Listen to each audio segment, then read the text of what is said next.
أعوذ بالله من الشيطان الرجيم. بسم الله الرحمن الرحيم. ولقد آتينا موسى 9 آيات بينات فاسأل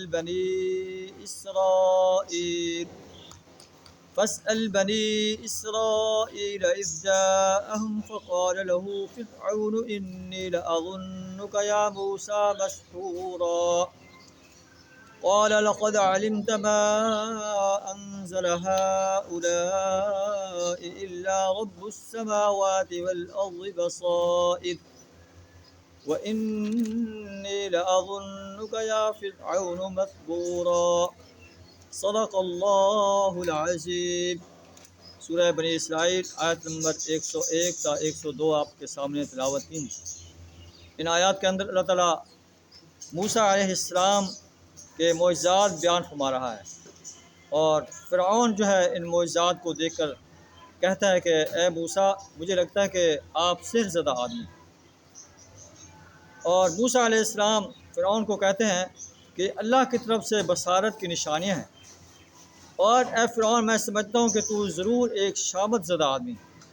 موسیٰ علیہ السلام اور فرعون کا واقعہ بیان فرما کر اللہ قریش مکہ کو خبردار کر رہا ہے کہ فرعون نے بھی موسیٰ علیہ السلام کے ساتھ یہی کچھ کیا تھا، اور اسے جادوگر کہا تھا، سحر زدہ کہا تھا.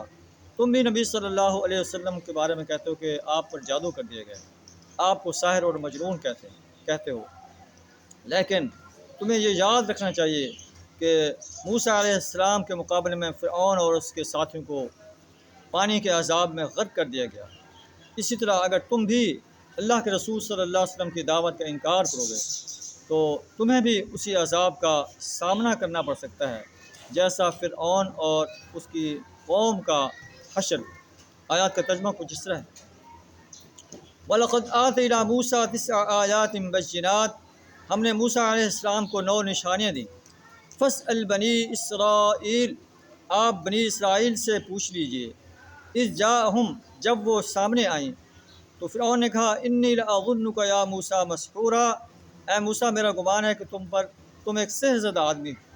موسیٰ علیہ السلام فرمایا لقد علمت ما انزل هؤلاء الا رب السماوات والارض بصائر، تو خوب جانتا ہے کہ یہ بصیرت افروز نشانیاں آسمان و زمین کے رب کے سوا کسی نے نازل نہیں کی. وَإِنِّي لَأَظُنُّكَ يَا فِرْعَوْنُ مَثْبُورًا، اے فرعون میں سمجھتا ہوں کہ تو ضرور ایک شامت زدہ آدمی. پھر فرعون نے جو ہے موسیٰ علیہ السلام اور اس کے ساتھیوں کو جو ہے زمین سے اکھاڑ پھینکنا چاہا، لیکن اغرقناہ ومن معہ جمیعا، ہم نے فرعون اور اس کے ساتھیوں کو غرق کر دیا. اور بنی اسرائیل سے کہا اسکنوا الارض، زمین میں سکون پکڑو. فَإِذَا جَاءَ وَعْدُ الْآخِرَةِ جِئْنَا بِكُمْ لَفِيفًا، جب آخرت کا وعدہ آئے گا تو ہم تم سب کو جو ہے لا حاضر کریں گے.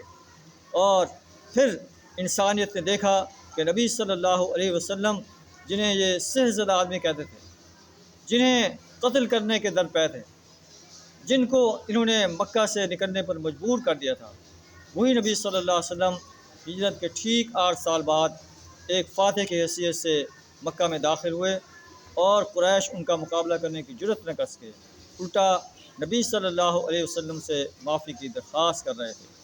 اللہ سے دعا تعالیٰ ہمیں اس کتاب انقلاب کو سمجھ کر پڑھنے، اس پر عمل کرنے، اس کی دعوت دینے اور اس کے نظام کو قائم کرنے کے لیے اپنا کردار ادا کرنے کی توفیق عطا فرمائے. وآخر دعوانا الحمد للہ رب العالمین.